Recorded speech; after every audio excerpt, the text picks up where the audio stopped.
Order by के बाद अब हम देखने वाले हैं कि हमारे पास एंड और नॉट क्या होता है और इनको हम सीक्वल के अंदर कैसे यूज़ करते हैं। बेसिकली ये वेयर क्लॉज के साथ हमारे पास यूज़ होते हैं और जब हमने एक से ज़्यादा कंडीशंस को अप्लाई करना होता है तब हमारे पास ये यूज़ होते हैं।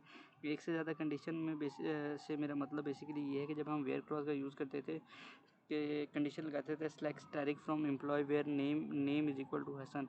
तो हसन नाम के लेट्स सपोज एक डाटाबेस है, उसमें 1 मिलियन लोगों की डाटाबेस है, तो वहाँ पर हो सकता है कि 20-25 हसन नाम के लोग हों, तो उन सब का रिकॉर्ड हमें उठा कर देगा। लेकिन हमें तो एक्यूरेसी चाहिए। एक्यूरेसी के लिए हम फिर हमें एक से ज़्यादा कंडीशंस को भी अप्लाई करना पड़ता है। हम ये नहीं कह सकते उसका नेम ये है। हम लेट्स सपोज हमें अगर उसकी आईडी पता है तो हम ये नेम के बाद अगर आईडी देंगे तो वही स्पेसिफिक रिकॉर्ड हमारे पास सामने आ जाएगा जो हमें चाहिए। एंड में हमारे पास बेसिकली क्या होता है, एंड का जब हम यूज़ करते हैं तो दोनों कंडीशंस का सही होना ज़रूरी होता है। मतलब लेट्स सपोज अगर मैं प्रोबेबली शो नहीं हूँ कि एक मेरे पास एम्प्लॉय है, उसका नेम अली है और उसकी आईडी मैं श्योर नहीं हूँ कि 5 है 6 है। मैं लेट्स सपोज डाल देता हूँ 6, अब उसकी आईडी 6 नहीं है, तो वो एंड में मुझे कोई भी रिकॉर्ड शो नहीं करेगा। मतलब दोनों कंडीशन का ट्रू होना ज़रूरी है कि उसकी आईडी उससे मैच कर जाए और उसका नेम उससे मैच कर दे, तब मुझे रिकॉर्ड मिलेगा, नहीं तो नहीं मिलेगा। और में बेसिकली ये होता है कि दोनों में से एक कंडीशन भी ट्रू होती है तो मुझे आंसर कर देता है। मतलब पिछली एग्जांपल में जैसे अली था तो वो अली का रिकॉर्ड भी मुझे दे देगा और इस वो जो आईडी मैंने डाली थी उस एम्प्लॉय का रिकॉर्ड भी मुझे दे देगा। और अगर दोनों सेम ही हैं तो वो एक ही रिकॉर्ड मुझे देगा। और नोट में मैं ये स्पेसिफाई कर सकता हूँ कि इस रिकॉर्ड के अलावा मुझे बाकी सारे रिकॉर्ड उठाकर दे दे। तो इसको एसक्यूएल में बेसिकली जाके इम्प्लीमेंट करके देख लेते हैं कि ये कैसे काम करता है। तो यहाँ पर एसक्यूएल में मैंने पहले ही आपके लिए एक टेबल बना के रखा है जिसमें एम्प्लॉय नाम का एम्प्लॉय, जिसमें employee name, employee age, employee salary और एम्प्लॉय सिटी है। तो यहाँ से अब मुझे ये तो बहुत छोटी डेटाबेस है, लेट्स सपोज आप जिस डेटाबेस पर काम कर रहे हो वो बहुत ज़्यादा बड़ी हो, वहाँ पर सर्चिंग करनी हो तो काफ़ी डिफ़िकल्टी होती है। तो सिलेक्ट स्टैटिक, अभी यहाँ पर स्टैटिक आएगा फ्रॉम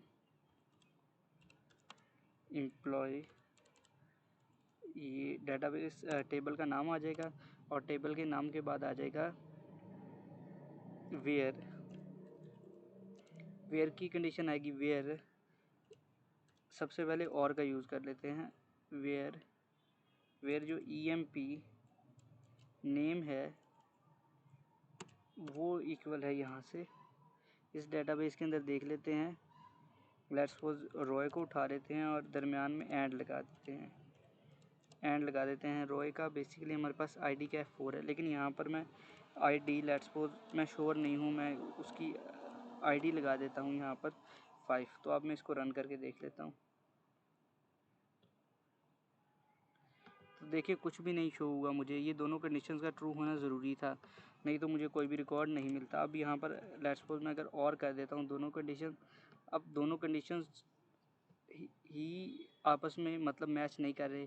वो रॉय की आईडी 4 है और एम्प्लॉय 5 की आईडी पता नहीं क्या है। तो ये मुझे दोनों रिकॉर्ड मतलब फर्स्ट रिकॉर्ड भी दे देगा, सेकंड भी दे देगा। मतलब दोनों में से कोई एक कंडीशन भी ट्रू हो जाए या फिर दोनों ही जो कंडीशन हम देते हैं उन दोनों का रिकॉर्ड हमें दे देते हैं, तो इससे भी हमें काफ़ी ज़्यादा सिंप्लीफाइड डाटा मिल जाता है। अब यहाँ पर मैं एंड अगर लगाता हूँ और उसकी आईडी मैं ठीक देता हूँ तो यहाँ पर एंड के अंदर दोनों ही कंडीशंस का ट्रू होना ज़रूरी है।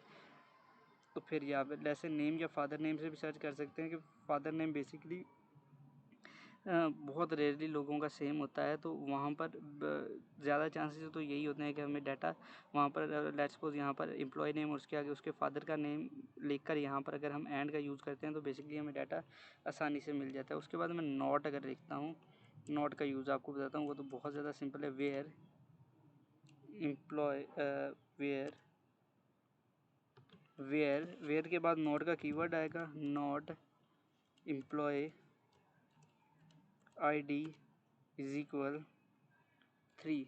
तो मैं यहाँ पर कह रहा हूँ कि मुझे एम्प्लॉय 3 की आईडी वाला रिकॉर्ड नहीं चाहिए, बाकी सारे रिकॉर्ड मुझे उठा कर दे दे।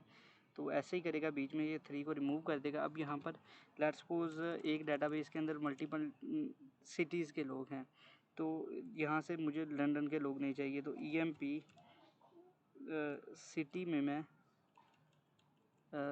मैं डाल दूँगा कि सिटी इज़ इक्वल लंदन। अगर मैं कर देता हूँ तो यहाँ से वो जितने भी मेरे पास रिकॉर्ड्स रिलेटेड टू लंदन होंगे वो सारे के सारे शो नहीं करेगा। तो यहाँ से आप देख सकते हैं, यहाँ से लाहौर और कराची शो होगा। लंदन के हमारे पास 2 रिकॉर्ड थे, वो हमारे पास रिमूव हो चुके हैं। तो इस तरीके से एंड और नॉट का हम यूज़ कर सकते हैं सर्चिंग में।